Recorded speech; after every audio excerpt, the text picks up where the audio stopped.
All right, so we're back doing broker metrics, and this is session 2. So what we're going to do is we just finished up. Let me share my screen. And we just finished up our broker metrics to be able to get our agent count. We copied our Excel spreadsheet. We went and we ran our data. And so now what we're going to do is we're going to go back to broker metrics, and we're going to pull our information a different way. So now we're going to go in here to tools, and we're going to go into market share. So we're leaving proficiency metrics. We're going into market share. And again, I'm going to click here, and I'm going to go down to my Tallahassee Board of Realtors. I'm going to click all, and I'm going to go over here, and instead of, well, this is different. This is a different kind of search. So what I'm going to do here is I'm going to pull my zip codes again. And remember, my zip codes were 32308. So let me pull here, 32308. Where are you? 323, almost there. Okay, 32308 and 32309. Now remember, all I'm doing is the zip codes that are in their territory, and this is going to give me market share in their territory. Okay. Now, also make sure that this is done for last 12 months. So last 12 months, everything else is all. There's no particular price ranges. This is all. So now if you want to save these searches, you can save these searches. I just don't happen to do it. So then I'm going to click search. And now where this is different is this is going to give me all of the transactions that are done in their zip codes, but anywhere, by anybody, I should say. So it's all the transactions that are done in their zip codes, but it could be done by anybody.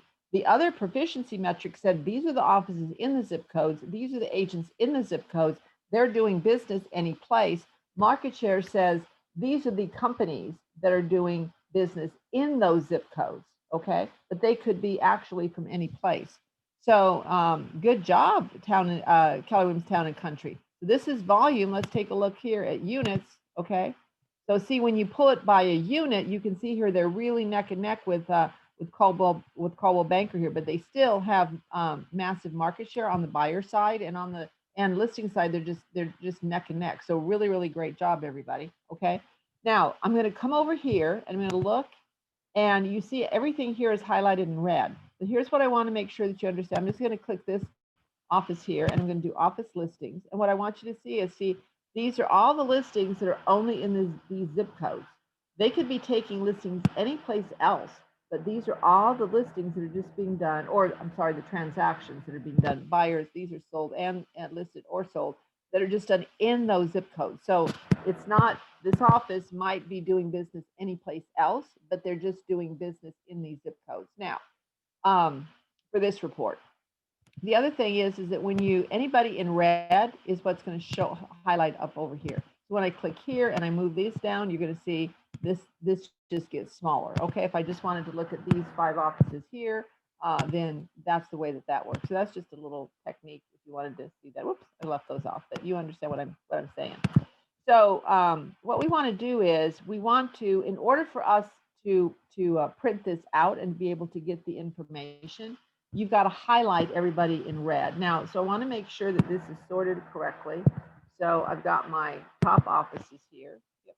So my total, this is by units, but what I'm doing right now is by volume. So I've got it sorted by volume, and then I'm going to highlight everybody. I'm just going to left click. I'm going to scroll down because I want to get this report printed. And if you do not, or saved, if you do not make sure that everybody is highlighted in red, you won't get all of your data. So I always make sure I scroll all the way down to the bottom to make sure that I didn't leave anybody out. And then I go all the way back up again to make sure that everybody was highlighted in red, and they were. So now I'm going to go here and I'm going to export, I'm going to save this as a PDF. So save as a PDF. And I'm going to save this as my tally market share. So here I've got my tally overview. Now I've got my tally, move in there, there we go. Tally market share. And again, I like to put these dates on here so they don't forget. I didn't do it on the overview, but I'll go back and do that later. Okay. All right. So now I've got my tally overview on that. And then I'm going to go back and save this. There we go. I'm going to go back and double check to make sure that I've got all this saved different in both ways. Export. I'm going to export this as market share grid. one thing I want to do though before I do that, I just remembered. I want to put the address in there, because if I don't put the address, it doesn't tell me where those offices are. Because this is important. You see here, this office here is in 32312. This office is in 32301. This office is in 32312. Remember, their offices are in 32308 and 32309. That's their market center territory. But you can see there's offices that are outside of that area that are actually doing business. So what would be a training opportunity or an ALC opportunity is that why are we letting people come into our territory and take market share from us? So this would be a really, really great ALC exercise to be able to look and see, hey, this office here, Hill, Spooner, and Elliott, they're in another area, but they're coming in and getting market share, either buyers and sellers. And so what do we need to do to take them out of the market? Okay, so this is a really great ALC exercise, everybody.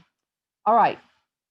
So what I'm going to do right now is I'm going to file, I'm going to save this or export this, excuse me, as a market share grid.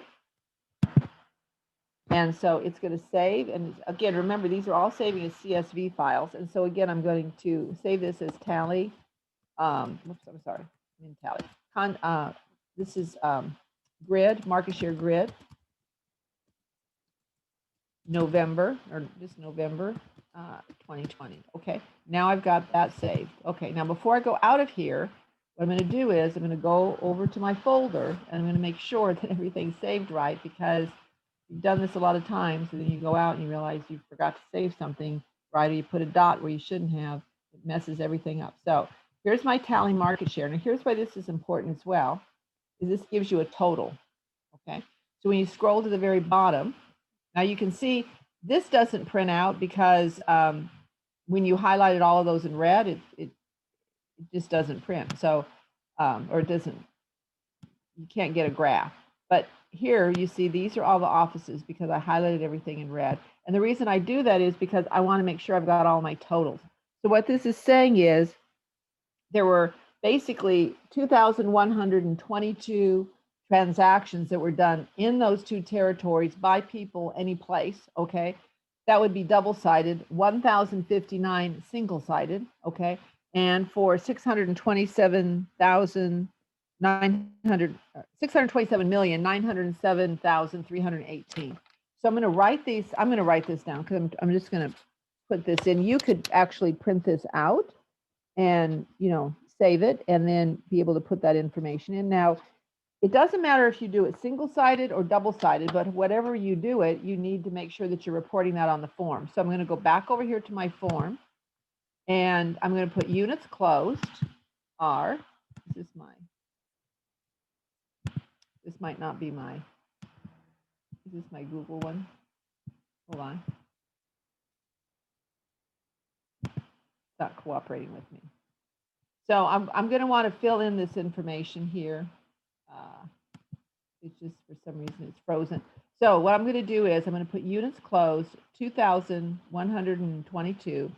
Volume, I'm going to put 627,903,318. But I'm also going to include here, I'm going to include double-sided. So I want to make sure that that is double-sided. Maybe this is the one I want. Here we go. That was in the wrong one. Okay. So right here, I'm going to put 2122.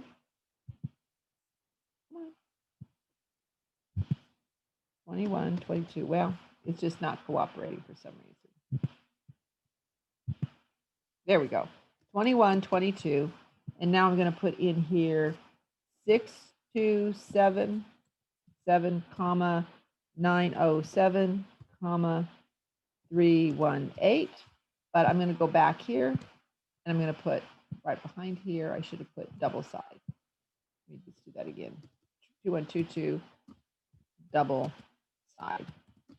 Okay. And you're going to want to do the same thing over here. I just don't want to take the time to do that right now. And then you've got your sales price, which 627 million divided by 2122 is 627 divided by 2122 equals sales price of approximately 295,000. So your average sales price here would be 295,000. So now you've got your data filled in on here. And I kind of know that that's correct because I know how many transactions were actually done in the Tallahassee area from the Florida Association of Realtors. So I know that that number is probably correct. So the more data that you know ahead of time, the better off you're going to be able to know that you're filling out your information correctly. Okay. So this is now how you would get all of your information done on your market analysis for page 1. We're going to take a break. I'm going to go into video number 3. We're going to pull our competitive analysis. That's the one that's coming up next, our competitive analysis. So I'll see you when you come back.